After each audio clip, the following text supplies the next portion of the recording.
मैं हूं मिस्टर राव और आप देख रहे हैं मिस्टर राव चैनल। आज हम आपको बता रहे हैं रमीन नाम के मैनी और इस नाम में छुपे राज।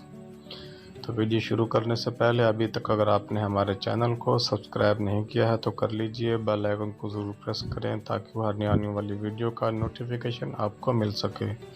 नाम है रमीन, RAMEEN, रमीन।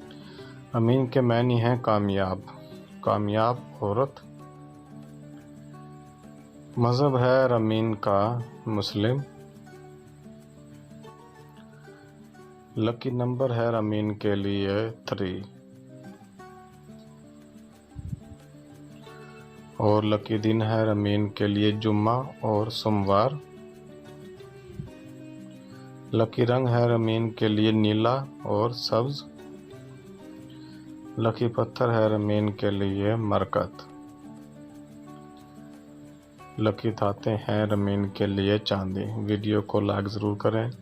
अपने नाम का मतलब जानने के लिए कमेंट में अपना नाम लिखें और अभी तक अगर आपने चैनल को सब्सक्राइब नहीं किया है तो कर लीजिए, बेल आइकन को ज़रूर प्रेस करें ताकि हर आने वाली वीडियो का नोटिफिकेशन आपको मिल सके।